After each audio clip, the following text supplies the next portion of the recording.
Hi, Lisa. Hi, Dr. Hannah. How are you? Good. Thanks for doing this. You're welcome. Yeah. Delighted.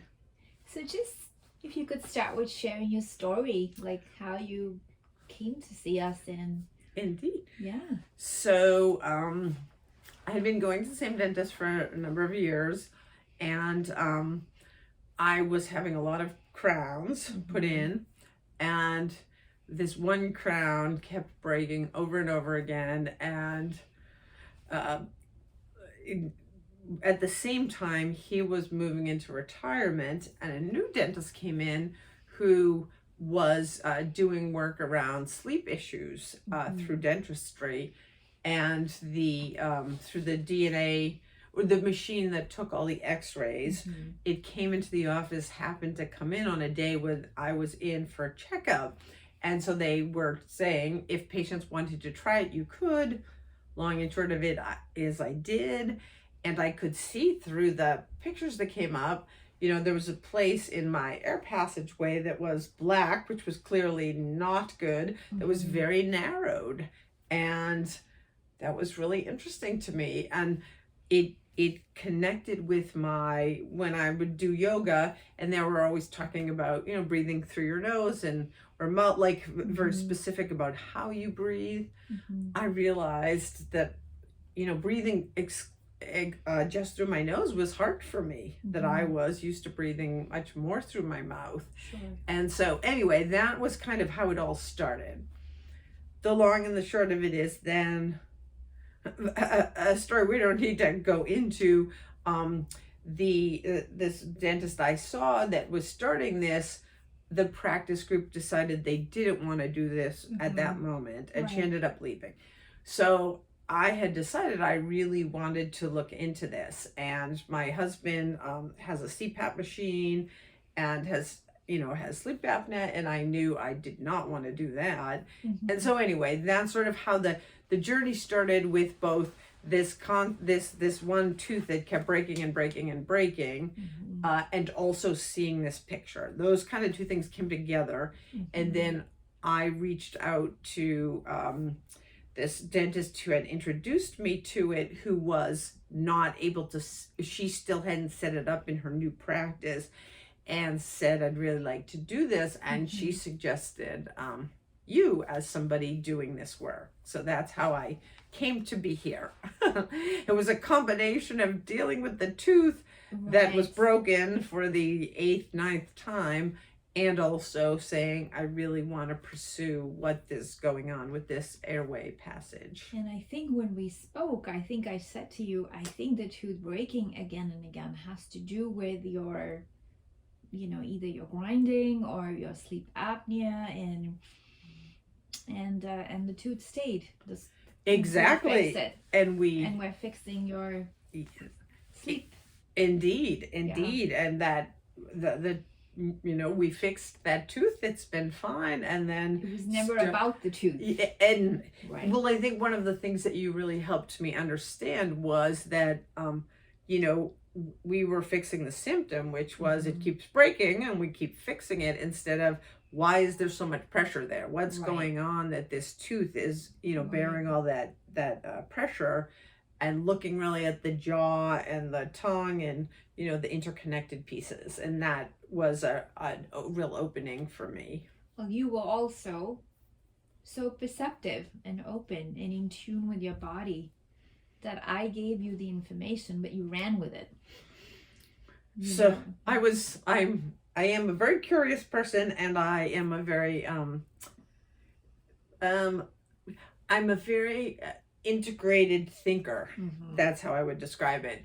And it made so much sense to me that, oh, these pieces are all fitting together in a way no one's ever presented them to me, but that makes a lot of sense why this is going on. And what's changed for you? Because you've been in the DNA appliance now, I don't know, 6-8 months? Yeah. So I think, you know, you start out and you're wearing the appliance, and it's not too bad, but it's a little awkward to get used to at the beginning. And then I started doing the myo exercises, tongue exercise, and I'm more of a creator than a maintainer personality. So like doing exercises every day is a challenge for someone with my personality. But I've tried really hard to be devoted to this. And so, you keep on doing it. It feels a little silly at times. And I guess it was, I don't know, 2 months ago or something, I really noticed for the first time that there was a little space between my teeth here, because as a child, I'd gotten braces and I had a small mouth, but it always felt very crowded. It was always impossible to floss because it was so tight in there. And I saw this little, space, and it was this like, wow, look at that. And then I came in and you took all the pictures, and I could see clear as day. My tongue went from being squashed because there really wasn't enough room to it could stand up, like there was room, and it was so clear how there was an opening happening that was visual for me to see, and that was really powerful. That's amazing. And so flossing is easier. I have never thought, old, whatever, it's hard to teach an old dog new tricks, whatever that is. I have always been a bad flosser and found it very difficult and would really struggle to stick with it. And I ended up, getting an electric toothbrush, but also a water pick. And I am so devoted to this now. Like, it's very, if you had told me a few years ago that I would be doing this every day, I would say, I don't think that I have the capacity to do that. Right. So that's quite something. That's amazing, especially what you describe. You're a creator, and to maintain habits is challenging. Yeah, that is not my instinctual norm. And you're doing this, so kudos to you. Thanks. Yeah, you've developed in all kinds of ways. This has been hard work, but it's so, I really, like, I want to do it, which is a strange feeling, but and now that I really can see with my own eyes and feel, that's really motivated. Yes. And how are you feeling? Have you noticed anything else in your energy levels, or? It's hard just because there's so many other things going on sort of in my life to like know what connects to what.